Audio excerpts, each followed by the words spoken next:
When I observe human behavior patterns, one variable consistently emerges as the determining factor between success and failure. It isn't talent, it isn't intelligence, it isn't even opportunity, it's discipline. 97.3% of ambitious goals remain unrealized due to a single factor: the inability to maintain consistent action despite variable emotional states. Let's approach this logically. Discipline is simply the ability to execute required actions, regardless of present emotional state or perceived difficulty. It is the fundamental algorithm that successful individuals run daily. The data suggests that the correlation between consistent daily actions and achievement approaches 100%.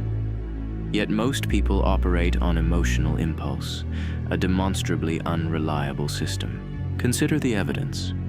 The average successful person makes approximately 15,000 micro-decisions annually that align with their stated objectives.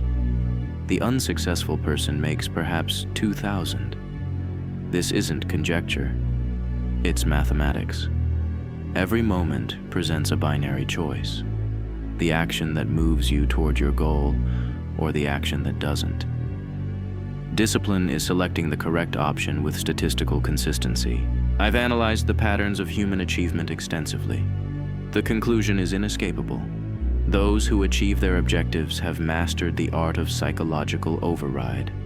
They understand that motivation is merely a temporary chemical state.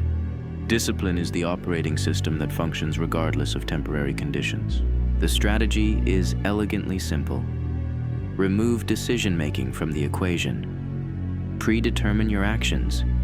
Execute without consultation of your emotional state. Document results. Adjust variables as necessary. This is how you achieve a 94% increase in probability of success. Most individuals fail because they attempt to negotiate with themselves daily. This creates decision fatigue.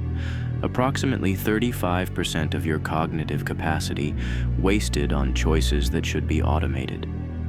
The disciplined mind conserves mental resources by eliminating unnecessary decision points.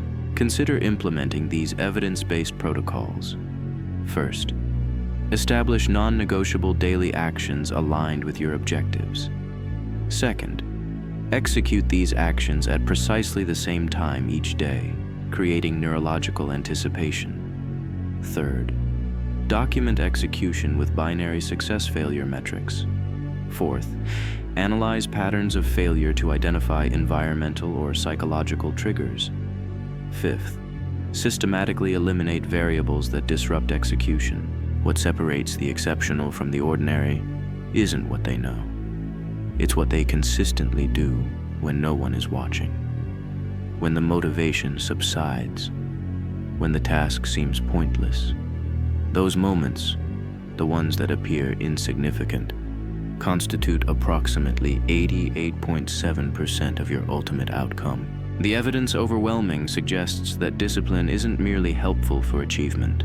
It is the primary causal mechanism. Without it, potential remains theoretical. The equation is straightforward. Consistent action over time equals inevitable results. Any other approach defies mathematical probability. I've calculated the variables. I've examined the evidence. I've deduced the patterns. Discipline isn't mystical. It's statistical. It's the most reliable predictor of achievement we have.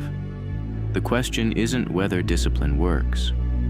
The question is, are you willing to implement a system that has a near-perfect correlation with achievement, regardless of how it feels in the moment? The data is clear. The choice is yours. But I recommend you make it just once, and then follow through with mathematical precision. Your future results depend on it. You know, I've spent a lot of time watching people from the sidelines, and I've noticed something interesting about discipline that most people miss. It isn't about being perfect. It's about being consistent when it matters most. Think about the last time you felt truly proud of yourself. I bet it wasn't when things came easily. It was when you pushed through something difficult, when you showed up despite every excuse not to. Here's the thing about discipline that nobody tells you. It gets easier. Not because the tasks get easier, but because you get stronger. Every time you choose the harder right over the easier wrong, you're building a mental muscle. You're telling yourself a story about who you are and what you're capable of, and your brain is listening. Imagine waking up 6 months from now, a year from now, 5 years from now. The person you'll be then is being built by the choices you make today, right now, in this moment. That future version of you is cheering you on, hoping you'll make the choice that helps them, because they know something you might not fully understand yet. Discipline isn't just about achievement, it's about freedom. True freedom isn't doing whatever you want whenever you feel like it. That's just being a slave to your impulses.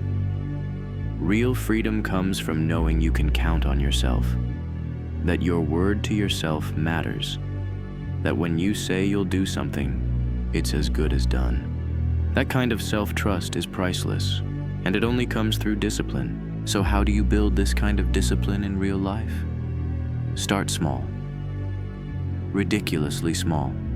So small it seems almost pointless. Promise yourself you'll do 1 push-up a day, or write 1 sentence, or save $1. Then keep that promise to yourself like your life depends on it, because in a way it does. I struggled with discipline for years. I'd start strong, burn out, and wonder what was wrong with me. The cycle seemed endless, until I realized I was trying to change too much at once. I was trying to become someone else overnight, instead of becoming a slightly better version of myself each day.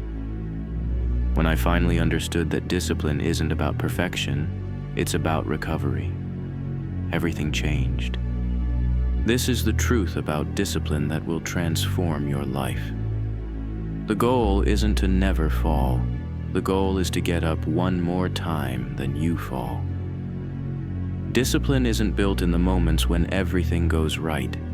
It's forged in the moments when everything goes wrong and you show up anyway. That's what separates those who dream from those who achieve. Not talent, not luck. Just the quiet decision to keep going when giving up would be easier. That's all discipline really is. And that's something anyone, including you, can master.